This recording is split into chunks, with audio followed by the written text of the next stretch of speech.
बीच में रोकूंगा क्योंकि समय थोड़ा सा कम रहता है, मैं फिर आपके पास आऊंगा।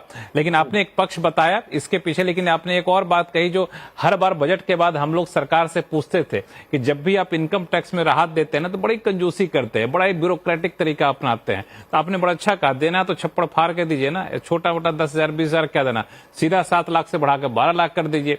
तो ये एक सेंटिमेंट को बूस्ट करेगा। शौर्य डोभाल साहब, ये सेंटिमेंट को बूस्ट करने में कितना कामयाब होगा? एक्चुअल में भले ही कम हो, जो डीके जोशी साहब कह भी रहे थे, लेकिन सेंटिमेंट को पुश करने में कितना होगा? आपका अनुभव क्या कहता है? देखिए, मेरा यहाँ पे थोड़ा सा इस डिबेट से थोड़ा सा मतभेद है, बिकॉज मुझे लगता है कि पिछले 10 साल से इसीलिए तो डिबेट किया जाता है। मतभेद है तो रखिए। बहुत ही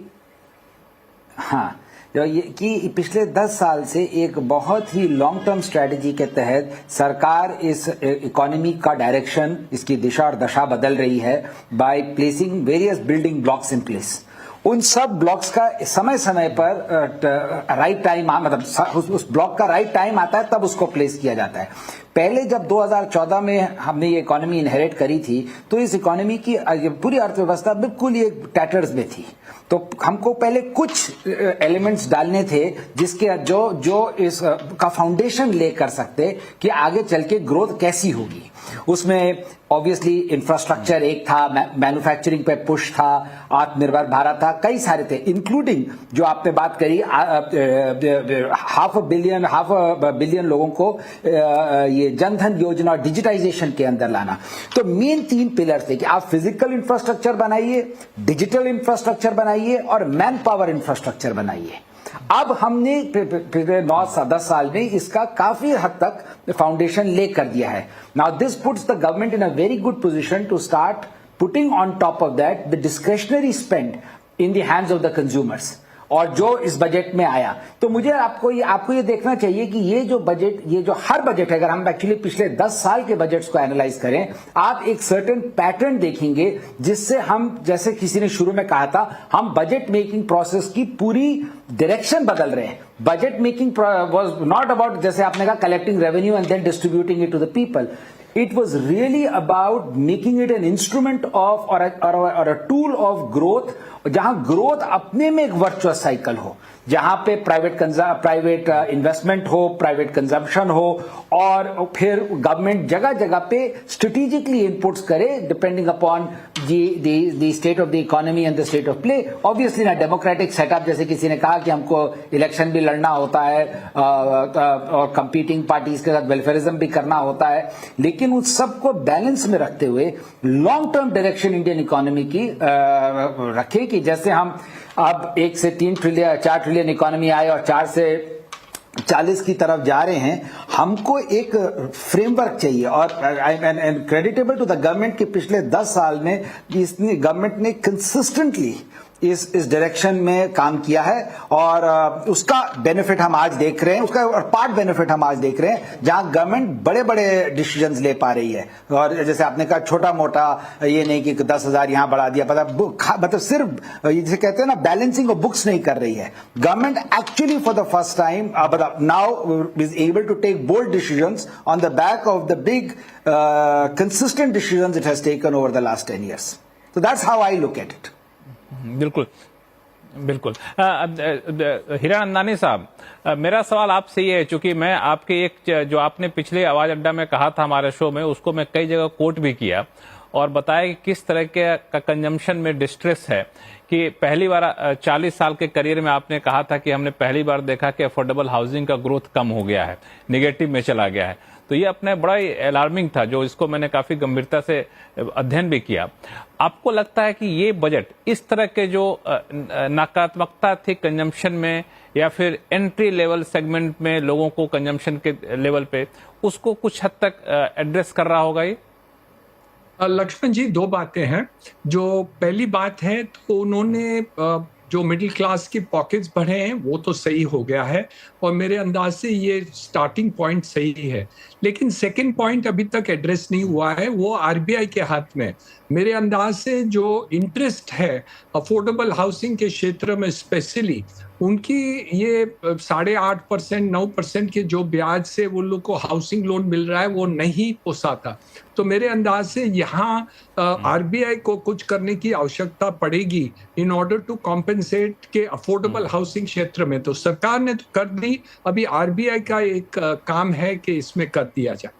दूसरी बात जो मैं बताना चाहता हूँ वो है कि जॉब प्रोफाइल में हम देख रहे हैं कि हाउसिंग के क्षेत्र में हमारे पास जो स्किल्ड वर्कर्स हैं वो बहुत ही शार्ट है।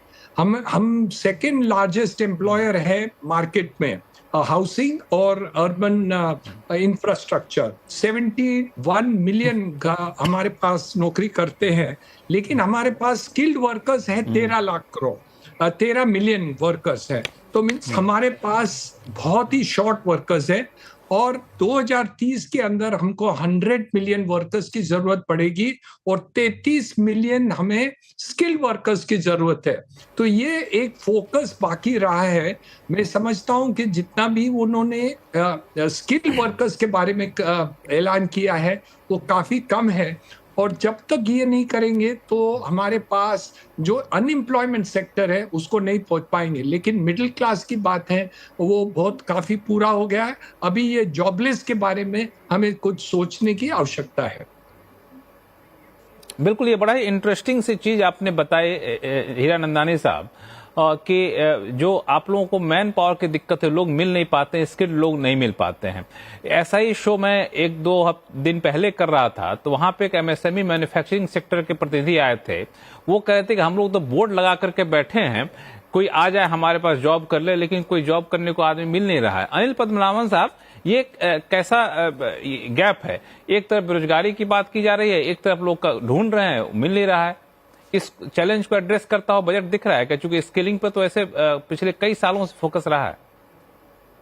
लक्ष्मण जी, बजट सिर्फ कोशिश कर सकता है। हमें याद रखना चाहिए कि एक लेगेसी डेफिसिट है। आप सोचिए, इस बजट में ही वित्त मंत्री का एक ऐलान था कि 2019 में जो हर घर जल का प्रोग्राम लॉन्च हुआ, तो अब जाके 50% हमारे रूरल गांवों में हर घर में 50%, मतलब हर हाउस एक से अभी भी एक, मतलब 1/, इसको कैसे बोले, मतलब 50% लोगों के हाउस होल्ड्स में डायरेक्ट पानी नहीं आता है। तो ये ऐसी लेगेसी डेफिसिट है। मैंने अभी थोड़ी देर पहले कहा 45 करोड़ लोगों को अभी बैंक अकाउंट मिला। तो ऐसे अगर हम बढ़ाते रहें तो एक डेफिसिट है। अब इस डेफिसिट को आप भूल जाएंगे और सोचेंगे स्किल डेवलपमेंट इंडिपेंडेंटली बढ़ेगा। अभी खुश खबर ये है कि एसर जो ग्लोबल एजुकेशन स्टडी है, अभी हाल में उसका नतीजे आए और उसमें बड़ा साफ आया है कि, मतलब कोइंसिडेंस है या जो भी है, न्यू एजुकेशन पॉलिसी जब से आया है तब से बड़ी तरक्की हुई है हमारे एसर रिपोर्ट में। मतलब यूपी जैसे एक स्टेट में भी हमने ये बहुत फर्क नजर आ रहा है। तो ये जो बदलाव आप चाहते हैं वो मतलब तेज गति से हम चाहते हैं, बट तेज गति से कभी आता नहीं है। मतलब जैसे चेंज जो होता है हर बार स्लो ही होता है। और मैं आखिरी में एक और बात मतलब वापस जाना चाहता हूँ जो मैंने शुरू में कहा था कि मैं पूरी बात कर नहीं सका, कि ये हमें याद रखना चाहिए जो प्रधानमंत्री ने जो कहा कि सरकार का खजाना भरना नहीं बट पब्लिक का खजाना, पब्लिक का झोला भरना है। तो उसमें इस कंजम्पशन जब आप बढ़ाओगे, हमारे देश में समस्या क्या है? कंजम्पशन है और निवेश का प्रॉब्लम है। तो कंजम्पशन का प्रॉब्लम एक तरीके से उन्होंने एक मतलब नज दिया है। अब निवेश का जो है ईज ऑफ डूइंग बिजनेस, और जो उन्होंने वित्त मंत्री ने कहा कि सारे रेगुलेशंस का रिव्यू हो रहा है, और फिर जो डीक्रिमिनलाइजेशन जो किया है, तो और दूसरी तरफ से जो ईज ऑफ डूइंग बिजनेस के और कदम उठाए, इन सबको जोड़ोगे तो निवेश भी बढ़ेगा। जब कंजम्पशन और निवेश बढ़ेगा तो देश का ग्रोथ भी बढ़ेगा। तो सरकार का खजाना देश के ग्रोथ के बढ़ने से बढ़ेगा।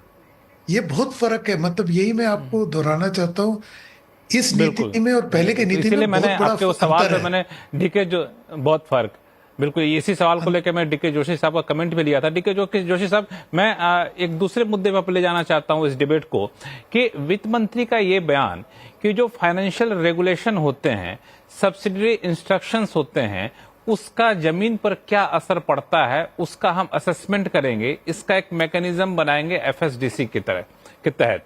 ये जो बयान है या सरकार का ये डिसीजन क्या इशारा करता है? क्या ये इस तरफ तो इशारा नहीं करता है कि पिछले दिनों रिजर्व बैंक ने एमएफआई के लिए, एनबीएफसी के लिए जो स्टेप्स लिए थे, जिसकी वजह से निचले लेवल पे क्रेडिट आउटफ्लो कम हो गया था, उस तरह की दिक्कत ना हो, इसलिए सरकार ये कदम उठाना चाहती है?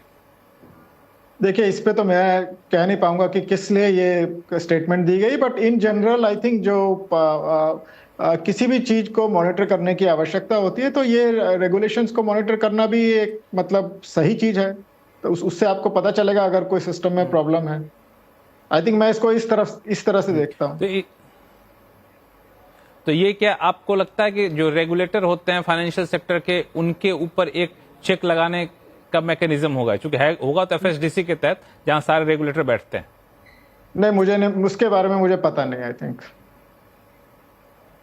चलिए ठीक है, आपको इसके बारे में पता नहीं, तो आगे बढ़ते हैं। सुनील सुब्रमण्यम साहब, एक जो चैलेंज बार बार दिखाया जा रहा था कि 3 इवेंट थे जिसको डोनाल्ड ट्रंप का दूसरा एरा, डोनाल्ड ट्रंप 2.0, दूसरा था बजट और तीसरा है रिजर्व बैंक की पॉलिसी।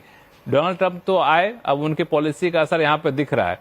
बजट जब पेश हो रहा था तो एक चैलेंज ये भी दिखाया जा रहा था कि जो अंतर्राष्ट्रीय चैलेंजेस हैं उसमें से डोनाल्ड ट्रंप का आना भी एक बड़ा चैलेंज है, क्योंकि टैरिफ को लेकर आशंका जताई जा रही थी। इस तरह की अंतर्राष्ट्रीय